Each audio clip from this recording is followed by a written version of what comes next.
Bueno, mientras continúa reunida la Comisión de Libertad de Expresión en la Cámara de Diputados, que no fue convocada por quien preside, sino por el resto de las autoridades, el vicepresidente primero y la vicepresidenta segunda. Nosotros lo tenemos en comunicación telefónica para tratar este tema precisamente al constitucionalista Antonio María Hernández. Doctor Antonio Hernández, ¿qué tal? ¿Cómo le va? Buenas noches. Buenas noches, me alegro de saludarla.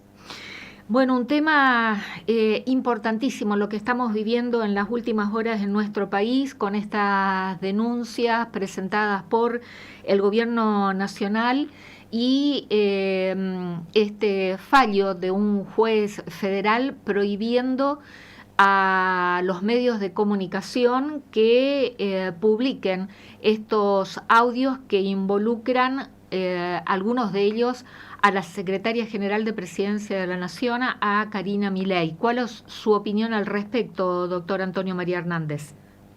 Groseramente inconstitucional la decisión del juez Maranielo, una medida cautelar ordenada sin ningún tipo de fundamentos constitucionales. Si hay una libertad protegida en la Constitución Nacional, es la libertad de expresión y la libertad de pensamiento, que son bases de la democracia republicana y federal. En 1853, en el momento de sanción de la Constitución histórica de los argentinos, en el artículo 14 se consagró el derecho de cada habitante a publicar sus ideas por la prensa sin censura previa. En la reforma de 1860 se profundizó esta visión tuitiva de la libertad de prensa al prohibirse en el artículo 32 al Congreso dictar leyes en materia de libertad de imprenta.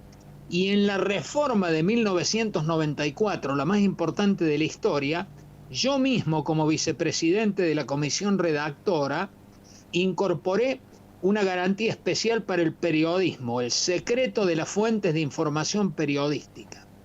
Por si faltara algo, al otorgársele rango constitucional a 11 tratados internacionales de derechos humanos, entre los cuales está la Declaración Universal de Derechos Humanos, la Declaración Americana de Derechos Humanos, la Convención Americana o Pacto de San José de Costa Rica, y el Pacto de Derechos Civiles y Políticos, entre otros, que garantizan también la libertad de expresión. De tal manera que es inconcebible lo que ha hecho este juez, y es también lamentable la otra denuncia que recayó en otro juez federal. Ahí se hace referencia a un espionaje con participación de China, por ejemplo, de Rusia y Venezuela. De Rusia y de Venezuela. Ahí no tenemos ningún tipo de resolución. Por supuesto que entonces, sintetizando, descarto que va a haber jueces superiores a Maranielo que van a dejar sin efecto, obviamente, esa medida cautelar. Ya hay precedentes de la Corte Suprema de Justicia Argentina en esa materia, y un caso muy conocido fue el caso Servini de Cubría. Era jueza, se enteró que en el programa de Tato Bores, hace ya bastantes años, iban a hablar de ella, y obtuvo una medida cautelar para la censura previa en el programa de Tato Bores. Esto originó una respuesta finalmente contraria, intervino finalmente la Corte Suprema, ahí fijó jurisprudencia en este caso, y hay jurisprudencia tanto en una corte tan importante como la norteamericana, en un caso realmente importante que tuvo que ver con la seguridad, que también con la seguridad nacional, que es lo que hace referencia el gobierno, para buscar prohibir entonces la difusión de estos audios, que fue el famoso caso de los papeles del Pentágono, donde en un caso también muy famoso que se llamó New York Times contra los Estados Unidos, en el fallo del juez Black se estableció con toda claridad que la libertad de expresión y de prensa está para servir a los gobernados, no a los gobernantes.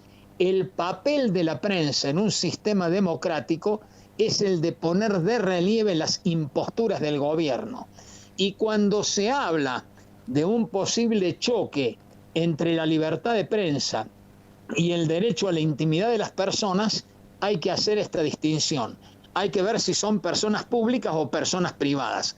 Cuando se trata de personas públicas, la protección constitucional del derecho a la intimidad es mucho menor, porque el pueblo necesita saber quiénes son sus gobernantes y porque el pueblo tiene derecho al acceso a la información.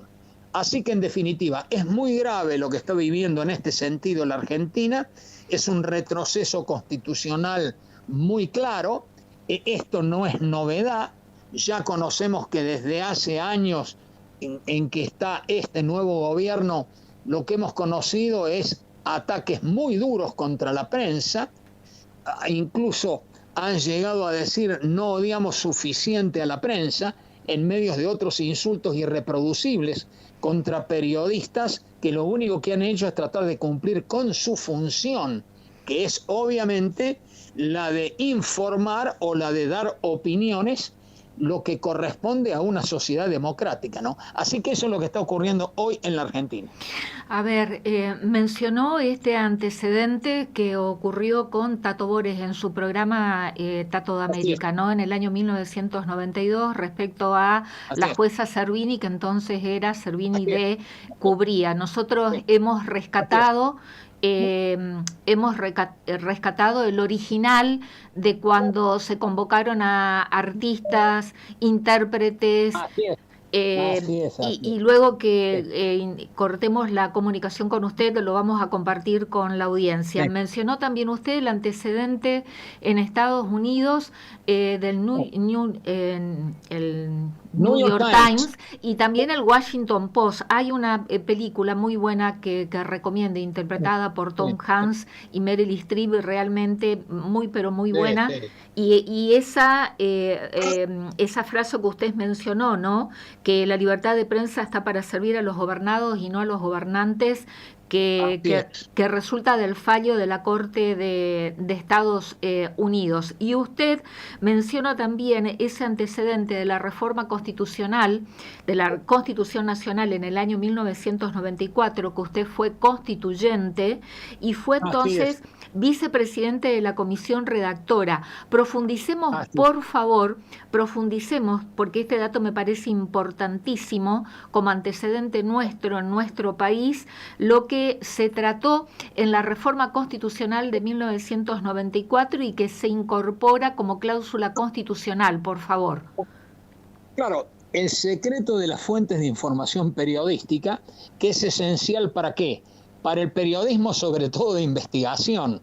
Entonces, esto es lo que ha posibilitado, ¿qué es lo que ha ocurrido concretamente en la Argentina, ¿no? Ustedes vean, está por comenzar, después de 6 años de demora, el juicio oral sobre la causa de los cuadernos, que es la causa más grande de corrupción de toda la historia argentina, y todo eso lo llevó adelante esencialmente la denuncia que hizo un periodista, en este caso fue Diego Cabot, de La Nación.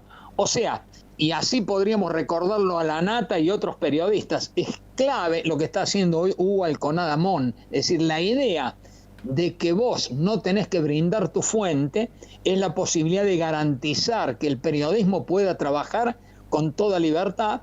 O sea que nosotros hemos producido en la reforma del 94 un adelanto enorme en la materia al reconocer esta garantía, que se suma a las dos anteriores que mencioné del artículo 14 y 32.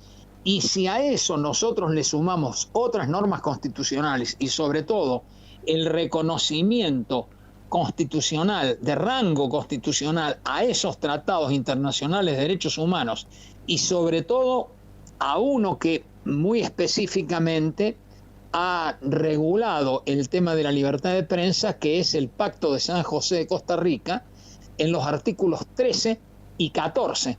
En el artículo 14, por ejemplo, el derecho de respuesta, que nosotros ahora lo tenemos. Así que, en definitiva, Es decir, o los medios indirectos con que se busca presionar a la prensa, que también son actitudes inconstitucionales. Bueno, hay otros fallos también de la Corte Argentina, por ejemplo el caso Fontevecchia. Así que en definitiva, lo real y lo concreto, tenemos la Constitución Nacional, tenemos en general una buena jurisprudencia de la Corte Suprema y de la Corte Interamericana de Derechos Humanos, así que en definitiva yo creo que en el tiempo por venir se va a corregir una medida tan grave como la que ha dictado Maraniello, y yo supongo que en modo alguno va a ser lugar a lo solicitado por la ministra de Seguridad en el juzgado del doctor Casanello, ¿no? Es decir, lo que hay que entender, solo se puede gobernar con la Constitución en la mano. Y esa es la única manera en que la Argentina va a ir solucionando sus problemas. Pero en esta denuncia presentada por la ministra de Seguridad de la Nación, Patricia Bullrich, creo que además va más allá, ¿no? Transgrede aún más límites, solicitando allanamientos a medios de comunicación. Así es. Así es. O la detención de periodistas. Así que en definitiva es gravísimo, que es lo que estoy diciendo, ¿no? Claro, y también que Pero se no les creo... secuestren dispositivos electrónicos como celulares, computadoras a periodistas y medios de comunicación. Así es, así es. Es muy grave y esto ya viene, conocemos las opiniones de FOPEA y de ADEPA, que son organismos que reúnen al periodismo argentino, y seguramente ya la Sociedad Interamericana de Prensa seguramente también se va a expedir. Yo también integro una red de defensa legal de periodistas, así que esto lo estuvimos considerando. Así que hay que defender la Constitución y la libertad de prensa. Hay que hacer una verdadera docencia cívica en ese sentido. Y hay que denunciar con toda firmeza lo que significan estos avances del gobierno sobre el periodismo libre.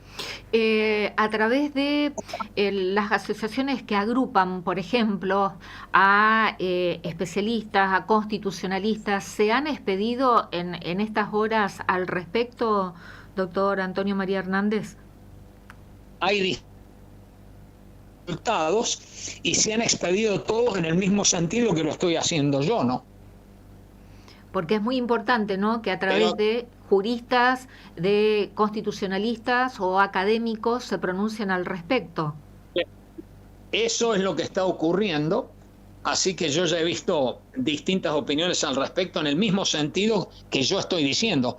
No conozco a nadie que haya salido a defender la constitucionalidad de estas medidas, salvo, claro, quienes han denunciado, o las palabras sin fundamento del jefe de gabinete de ministros, no realmente acá en Córdoba, no lo que he dicho, no, en fin, pero no conozco ningún constitucionalista que haya salido a avalar esto que es groseramente inconstitucional. Y ese argumento respecto a que la señora Karina Milei tiene derechos a defender su honor, su nombre, y también respecto a protección de actos o de temas que involucren la seguridad del Estado Nacional, ¿es válido? Lo he explicado antes. Es decir, una persona pública tiene menos derecho a la intimidad que una persona privada. Esto lo dijo la Corte Suprema en el caso Ponseti de Balbín. Y por otra parte, es elemental en un sistema republicano que se conozcan la mayor cantidad de cosas. O sea que esto que estoy escuchando que está haciendo el gobierno, las medidas que está tomando, etcétera, claro, todo eso revela un espíritu que no es liberal, que no respeta el sentido republicano, ni obviamente la libertad de prensa que está consagrada por la Constitución Nacional como una de las bases esenciales de nuestro régimen político, ¿no? Esto es lo que está ocurriendo en la Argentina. Por eso es muy importante la que estamos teniendo, ¿no? Y la obtención o de la manera que estos audios fueron logrados, grabados, obtenidos, esto tiene también algún tipo de límites en cuanto a la libertad de prensa, libertad de expresión. Hay que distinguir una cuestión. una cosa es la libertad de expresión y otra cosa son las responsabilidades ulteriores. Esto lo ha tratado también la Corte Suprema, por eso se habla en el caso Campillay de lo que significa el reportero fiel, y también hay otros criterios que han ido avanzando en la jurisprudencia sobre la ética profesional que tienen que tener los periodistas. Pero cuando uno coloca en la balanza el derecho de la intimidad o la libertad de prensa, hay que preferir siempre la libertad de prensa, ¿no? Esto lo había dicho Mariano Moreno, que fue el primer periodista y el primer constitucionalista argentino. Prefiere una libertad peligrosa a una servidumbre tranquila.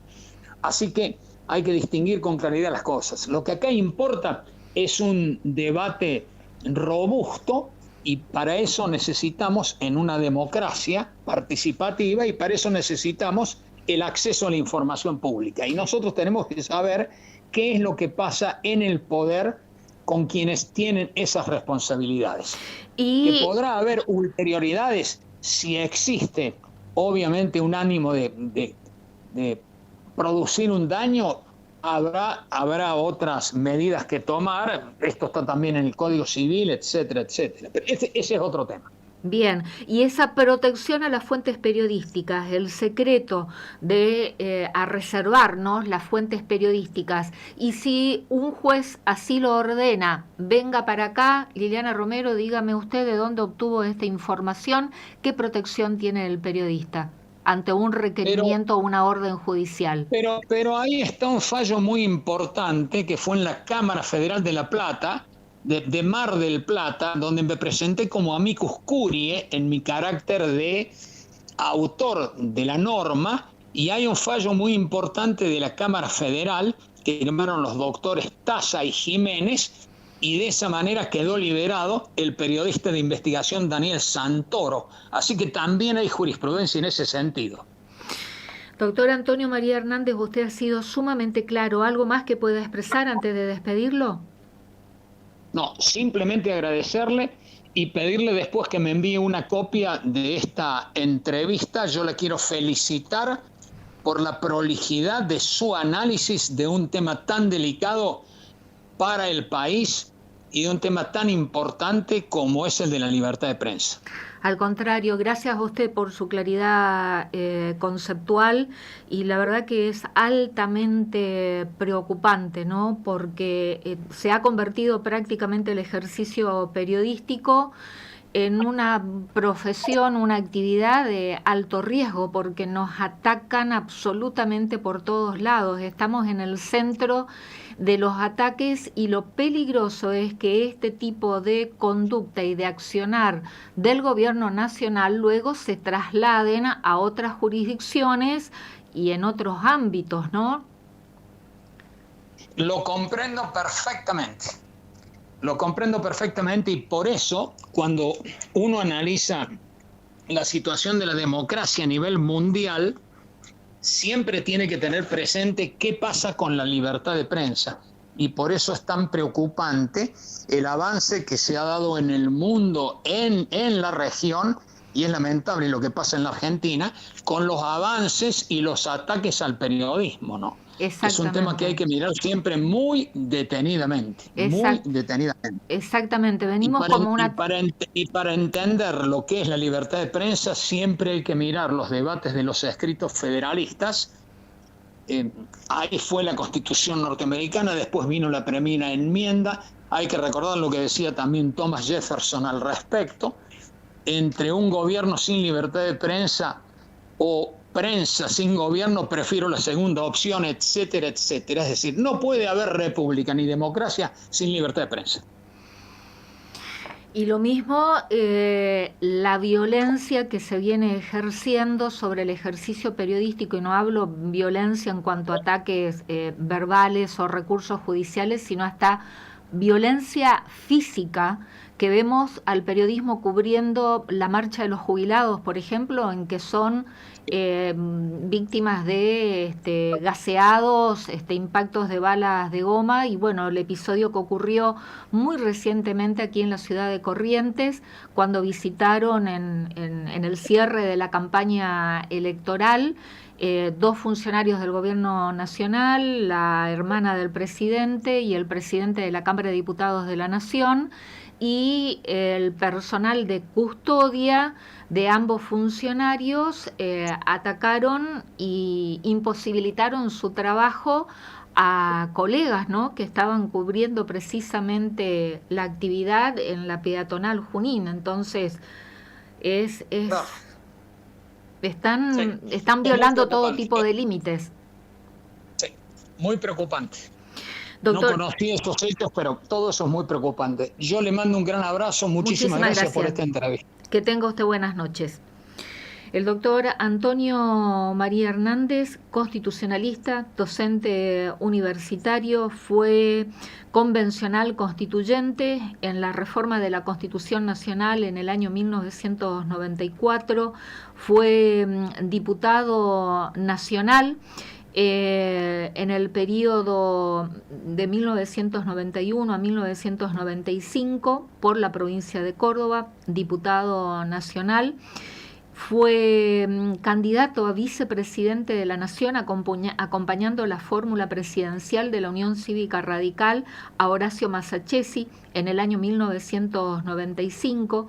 Recientemente fue distinguido por la Universidad de Bolonia, Italia, que es la universidad más antigua de Europa. Fue distinguido con el título de postdoctor en Derecho en su homenaje a su trayectoria. Justamente esto fue en febrero de este año, y el año pasado, en septiembre del año 2024, la legislatura de la provincia de Córdoba lo declaró personalidad destacada de las ciencias jurídicas en conmemoración justamente del 30 aniversario de la última reforma de la Constitución Nacional en el año 1994.